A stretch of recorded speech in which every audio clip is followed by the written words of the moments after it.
The morning mist clung to the Maryland countryside like a death shroud, obscuring the rolling hills that would soon be stained crimson with the blood of 23,000 American souls.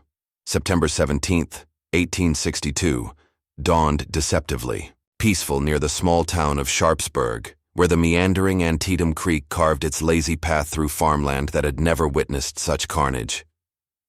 General Robert Edward Lee stood on the high ground west of Antietam Creek, his weathered, hands clasped behind his back as he surveyed the terrain that would determine the fate of his Army of Northern Virginia. The Confederate commander had gambled everything on this Maryland campaign, hoping to shift the war's momentum by bringing the fight to Union soil. His army, though battle-hardened and fiercely loyal, was stretched thin and exhausted from weeks of hard marching. Many soldiers had no shoes, their feet wrapped in bloody rags, yet they maintained their fighting spirit with the grim determination that had made them legendary.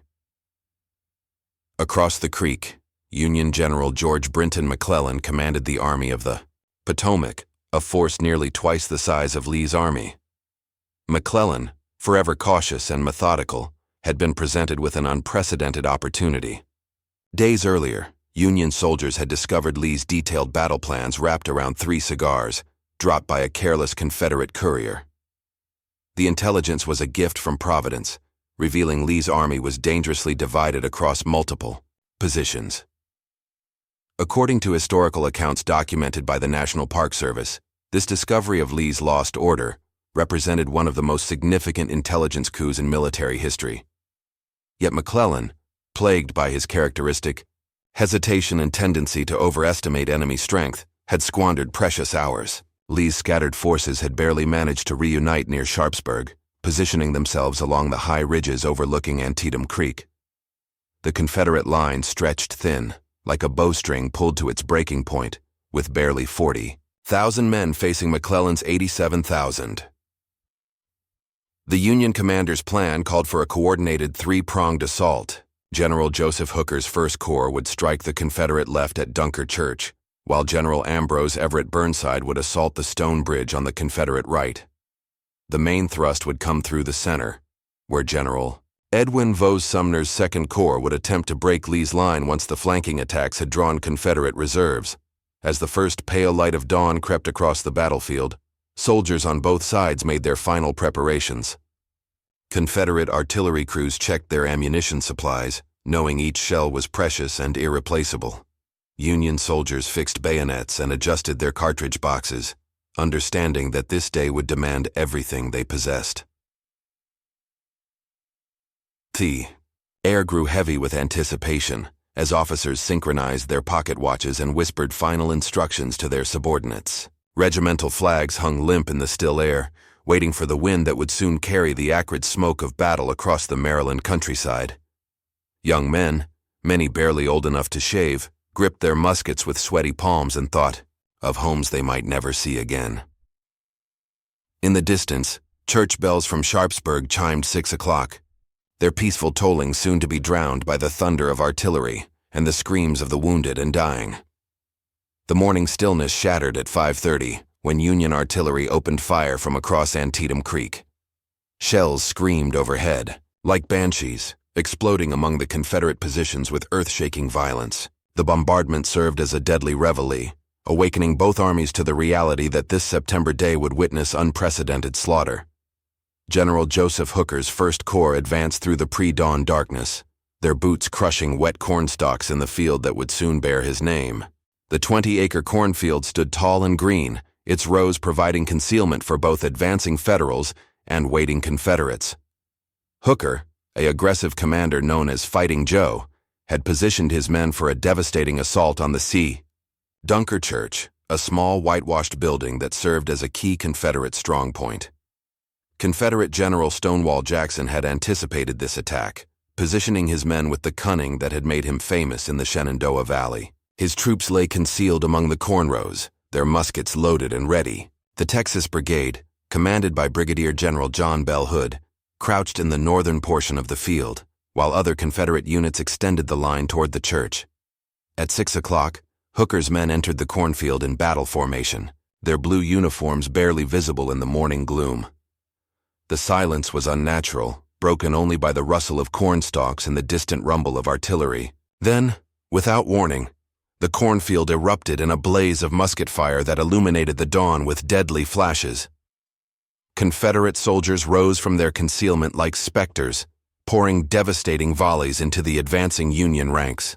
The cornfield became a killing ground where men fell in rows, their bodies disappearing among the tall stalks. Union soldiers returned fire blindly, shooting at muzzle flashes and shadows, never certain where their enemies lurked. The fighting in the cornfield raged with savage intensity as units became intermixed in the chaos. Regiments lost their cohesion as men became separated in the maze of corn rows. Officers shouted contradictory orders that were lost in the din of battle, while color-bearers struggled to keep their flags visible above the stalks.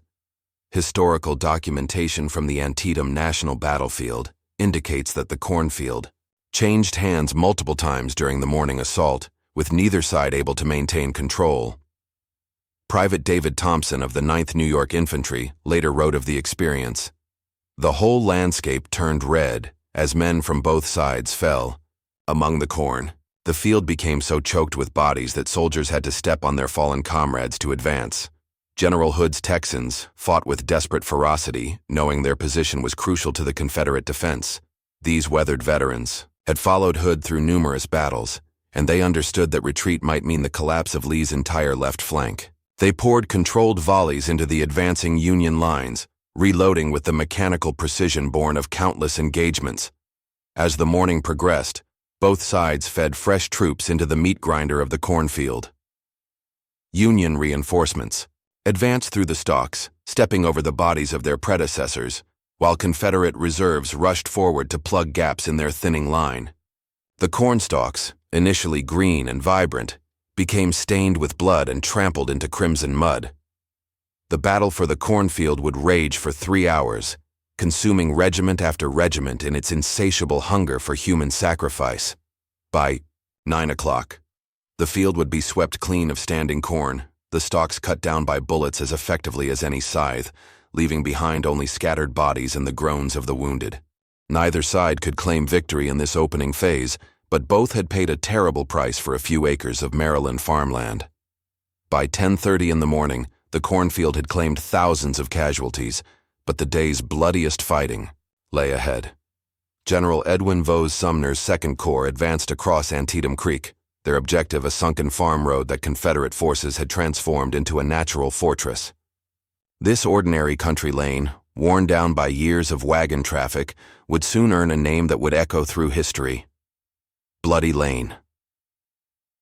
Confederate Brigadier General Daniel Harvey Hill had positioned his North Carolina and Alabama troops along the sunken road, creating what appeared to be an impregnable defensive position.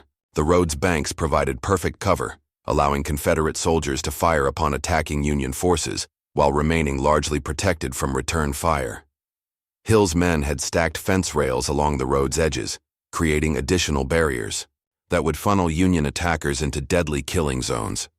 General Sumner, a 65-year-old veteran whose white hair had earned him the nickname Bullhead, divided his assault into 2 wings.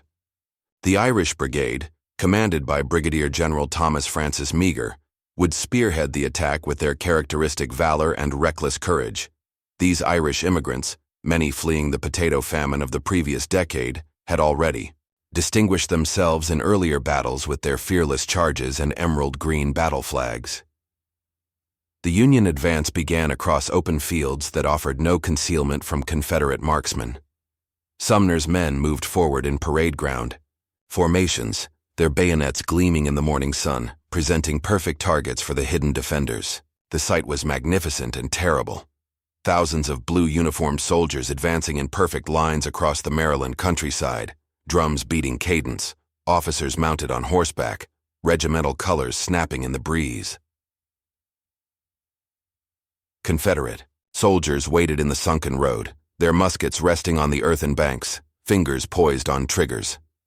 Many were veterans of previous campaigns, men who had learned to conserve ammunition and make every shot count.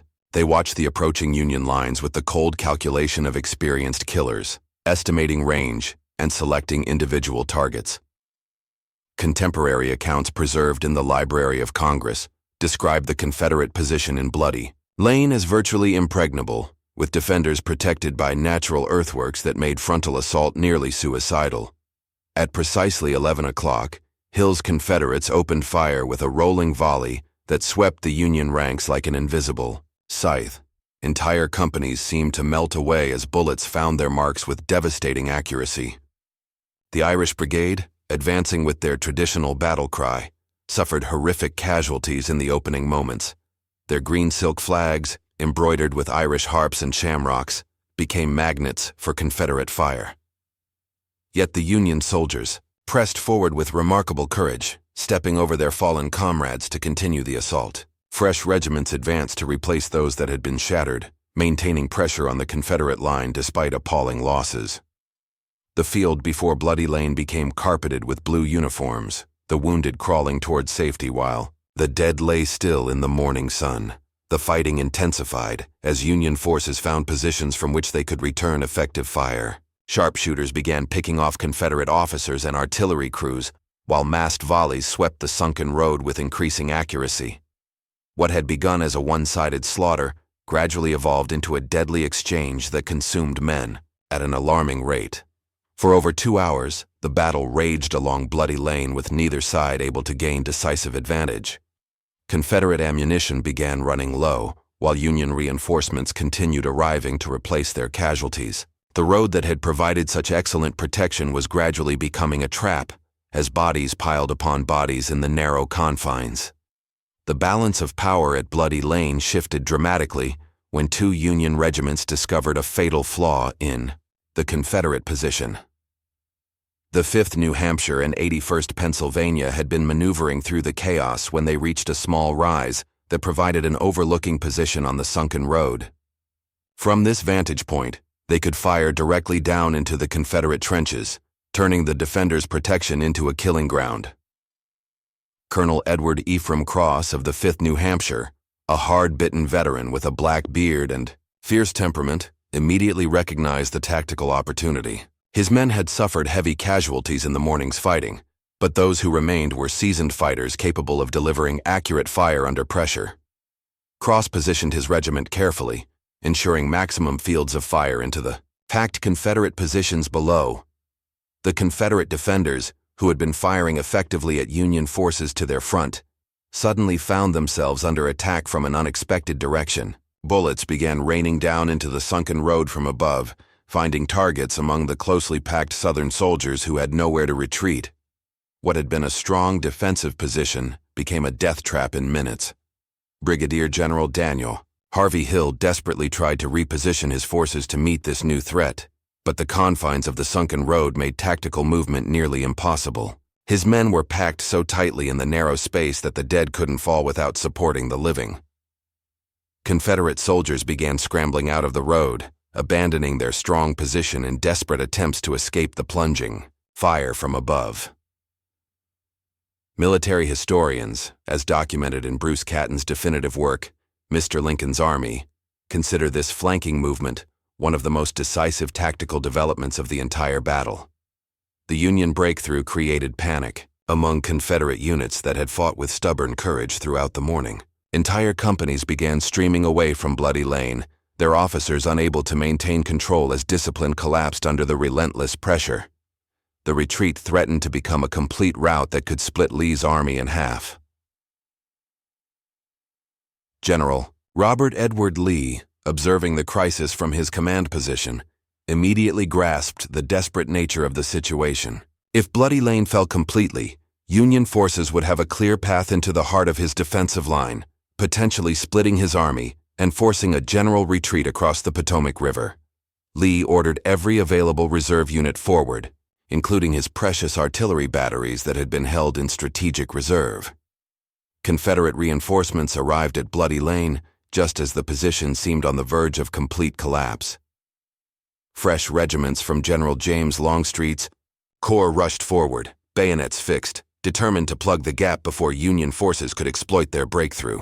These reinforcements included some of Lee's most reliable units, veterans who had followed him through numerous campaigns and understood the critical nature of their mission. The fighting around Bloody Lane reached new levels of intensity as Confederate counterattacks collided with advancing Union forces. Hand-to-hand combat erupted along the road's length as soldiers fought with bayonets, rifle butts, and even rocks when ammunition ran out. The sunken road became choked with bodies from both armies, Confederate gray mixing with Union blue in Death's Democracy. Union General Israel Richardson, leading his division forward to exploit the breakthrough, fell mortally wounded just as his men seemed poised for decisive victory. His loss disrupted Union coordination at the crucial moment, allowing Confederate defenders precious time to reorganize their shattered line. By 1 o'clock in the afternoon, the immediate crisis had passed for Lee's army, but at tremendous cost. Bloody Lane had earned its grim nickname through the sacrifice of nearly 3,000 casualties from both sides. The sunken road was so packed with bodies that a man could walk its entire length without touching the ground, stepping from corpse to corpse in a macabre pathway of death. While the slaughter at Bloody Lane reached its climax, 3 miles to the south, another drama unfolded that would become equally legendary in Civil War annals. General Ambrose Everett Burnside, commanding the Union 9th Corps, had spent the entire morning staring across Antietam Creek at a narrow stone bridge that seemed to mock his efforts to advance. The bridge, barely 12 feet wide and constructed of local limestone, spanned Antietam Creek at its narrowest point. Under normal circumstances, the structure would have been merely a convenient crossing for farmers and travelers. On this September day, however, it had become a fortress defended by Georgian sharpshooters who commanded every approach with deadly precision. Brigadier General Robert Toombs, a former United States Senator turned Confederate general, had positioned his Georgian troops along the high bluffs overlooking the bridge with masterful tactical skill. The 2nd and 20th Georgia Infantry Regiments, numbering barely 400 men, occupied stone walls and natural rock formations that provided perfect concealment and protection. From these positions, they could deliver enfilading fire across the bridge's narrow span, making any crossing attempt virtually suicidal. Burnside, a West Point graduate with distinctive whiskers that would later give their name to sideburns, faced an impossible tactical situation. His orders called for him to cross the creek and assault the Confederate right flank, but the bridge represented the only practical crossing point for his artillery and supply wagons. The creek itself, while not particularly deep, had steep banks that would make it difficult for large formations to ford under fire. According to battlefield reports preserved in the official records of the War of the Rebellion, Burnside's repeated assault attempts were hampered by the bridge's narrow width, which limited his ability to bring overwhelming numbers to bear. The first assault began at 10 o'clock when the 11th Connecticut Infantry attempted to rush the bridge under covering fire from Union artillery. The Connecticut soldiers advanced with commendable courage, their officers leading from the front, but the Georgian defenders responded with devastating accuracy. Men fell into the creek or collapsed on the bridge's stone surface, their bodies creating obstacles for those who followed. Colonel Henry Kingsbury of the 11th Connecticut fell mortally wounded in the opening moments of the assault, struck down by a Georgian sharpshooter who had carefully selected his target. The loss of their colonel disrupted the regiment's attack just as it seemed to be gaining momentum, forcing the survivors to retreat under the continued fire of Toombs' defenders. Burnside ordered a second assault at 11:30, this time employing the 2nd Maryland and 6th New Hampshire Infantry Regiments. These units advanced with grim determination, understanding that their predecessors' sacrifice demanded success. Yet the result proved identical. Devastating Confederate fire swept the bridge approaches, leaving more Union casualties floating in Antietam Creek or sprawled across the limestone span. The tactical problem seemed insurmountable. The bridge's narrow width meant that only a few men could advance abreast, making them perfect targets for the concealed Georgians. Union artillery, despite its overwhelming numerical superiority, could not effectively suppress the Confederate defenders who remained hidden among the rocks and stone walls. As the afternoon wore on, Burnside grew increasingly frustrated with his inability to force the crossing. His corps represented nearly 14,000 men, yet they were being held in check by fewer than 400 Confederates who had chosen their ground with deadly wisdom. The general understood that his failure to advance was preventing McClellan from achieving the decisive victory that might end the war. At 1 o'clock, Burnside personally selected the 51st New York and 51st Pennsylvania Infantry regiments for what he hoped would be the final assault. These veteran units had distinguished themselves in previous battles and possessed the discipline necessary for such a dangerous mission. Their colonels, Robert Potter and John Hartranft, were experienced combat leaders who understood both the mission's importance and its terrible cost. The breakthrough finally came when these two regiments coordinated their assault more effectively than previous attempts. Using covering fire and tactical movement, they managed to establish a foothold on the bridge's eastern end, beginning the process that would finally open Burnside's crossing. By 3 o'clock in the afternoon, Burnside's forces had finally secured their crossing and began deploying on the western bank of Antietam Creek. The stone bridge, now forever known as Antietam Creek Bridge or Burnside's Bridge, had cost hundreds of Union casualties, but its capture opened the Confederate right flank to assault. General Ambrose Powell Hill's Confederate division, rushing north from Harper's Ferry after completing their capture of that strategic position, represented Lee's last available reserve.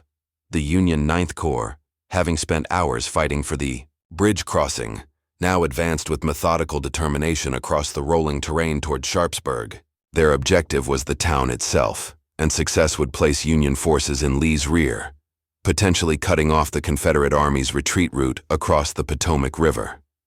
Burnside's men, bloodied but not broken by their morning ordeal, pressed forward with the knowledge that victory lay within their grasp. Confederate resistance stiffened as Union forces approached Sharpsburg's outskirts. General David Rumph Jones commanded the scattered Confederate units defending this sector, but his forces were desperately thin and running low on ammunition. Many of his regiments had been reduced to company strength by the day's fighting, and some artillery batteries had exhausted their shells entirely.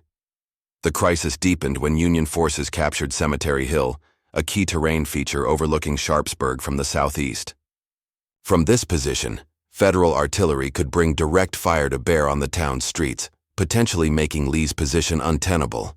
Confederate defenders, recognizing the desperate nature of their situation, prepared for what might be their final stand. Contemporary accounts from Confederate General James Longstreet, documented in his post-war memoirs, describe this moment as the closest Lee's army came to complete destruction during the entire Maryland campaign. At 4 o'clock, just as Union victory seemed assured, Confederate lookouts spotted a column of troops approaching from the south. General Ambrose Powell Hill's Light Division, having completed a forced march of 17 miles in 8 hours, arrived on the battlefield at the crucial moment. Hill's men, exhausted by their grueling march from Harper's Ferry, nonetheless deployed immediately for combat, their battle flags providing a welcome sight to Lee's beleaguered defenders. Hill's counterattack struck the advancing Union forces with unexpected fury. His troops, though tired from their march, retained the fighting spirit that had made them legendary throughout the Army of Northern Virginia. The surprise assault caught Burnside's men at their most vulnerable moment, just as they believed victory was within reach. The 16th Connecticut Infantry, positioned on the Union left flank, bore the brunt of Hill's assault.